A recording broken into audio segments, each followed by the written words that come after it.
Welcome to the Information Systems for Business podcast. The main purpose of the podcast is to augment the book Information Systems for Business, An Experiential Approach, 5th edition, by Frans Belanger, Craig Van Slyke, and Rob Crossler. The book is published by Prospect Press. I'm your host, Craig Van Slyke. This episode is for the 5th edition of the textbook. Before we get started, I wanted to give a couple of disclaimers. The podcast purposely omits many details to get to the high points of each chapter, so listening to the podcast is not a substitute for reading the book. Each episode contains my view of the most important points of each chapter. Your professor may have a different view of what's important. The podcast is solely my responsibility, so any errors are on me, not my co-authors, your professors, Prospect Press, or my employer. All right, enough with the disclaimers. Let's get to the good stuff. This episode covers the most important points from Chapter 9, Developing Information Systems. The focusing story discusses a 2022 event that ruined the travel plans of hundreds of thousands of holiday travelers. Southwest Airlines experienced a software failure that kept them from effectively dealing with a serious winter weather event that caused many flight delays and cancellations. Unfortunately for Southwest and their customers, the system Southwest used to schedule and coordinate flights did not work as expected. This led Southwest to cancel 1,600 to 2,000 flights per day between December 24th and December 29th, which are huge travel days. The software issues eventually cost Southwest hundreds of millions of dollars. Software problems can get expensive very quickly. Chapter 9 is intended to familiarize you with some of the basics of software development, including traditional and more modern software development methodologies. A methodology is a framework for planning, structuring, and controlling software development projects. The chapter also introduces some important decisions related to software development. Chapter 9 begins with the focusing story, then introduces the project triangle. This is followed by a brief overview of the meaning and purpose of software development methodologies. Next, the traditional software development lifecycle methodology is described in some detail.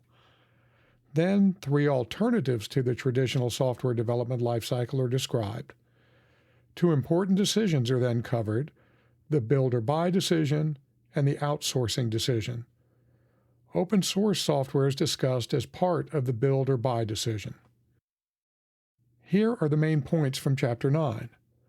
The project management triangle refers to a tension between time, cost, and quality. Quality is sometimes called scope. Improving one of these dimensions will usually have adverse effects on one or both of the other dimensions. Software development methodologies are frameworks for planning, structuring, and controlling software development projects. Methodologies provide discipline to the development process by defining processes, roles, and deliverables. One example of a traditional software development methodology is the Systems Development Lifecycle, or SDLC, which is sometimes called the waterfall method. Check out Figure 9.1 to see why. There are many versions of the SDLC. The one in the book consists of 6 phases. Planning, which involves setting the overall goal and scope of the system and determining the project's feasibility. There are several types of feasibility: technical, economic, organizational, legal, and ethical. The goal of the requirements phase is to determine and document the functions the system should perform, along with the level of performance required.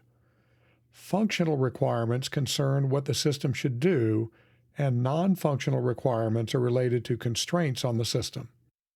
The design phase is intended to describe in detail how the system will meet the requirements. In the development phase, the system is actually built. The implementation phase involves putting the system into operation. Finally, the maintenance phase is all about making sure the system operates properly in a way that meets current needs. This may involve fixing problems, or adding functions, or taking advantage of new technologies. There are many alternatives to the SDLC, including prototyping, rapid application development, or RAD, and DevOps. As the name implies, the build or buy decision concerns whether an organization should create software from scratch or purchase commercial off-the-shelf software, which is sometimes called COTS. Hybrid approaches are used as well. These hybrid approaches, commercial software is used as components in a larger system, or commercial software is customized. Custom-built software and commercial software vary in the degree of customization that can be done, development and implementation costs, the length of time needed to implement the software, the fit with the existing business processes, and the fit with other requirements. Open source software is software that allows users to access the human-readable form of software called the source code. This allows customization and auditing of the code. Most organizations use some open source software for certain things. If you use Android or Firefox, so do you.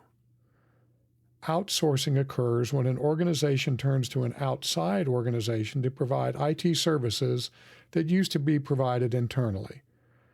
There are several outsourcing models, including full outsourcing, process-based outsourcing, personnel outsourcing, project-based outsourcing, and application outsourcing. Making the decision to outsource is complex and has a lot of risks, but there are also benefits to outsourcing. Well, that's all for Chapter 9. Some of the material in this chapter is kind of detailed and technical, so be sure to read the chapter.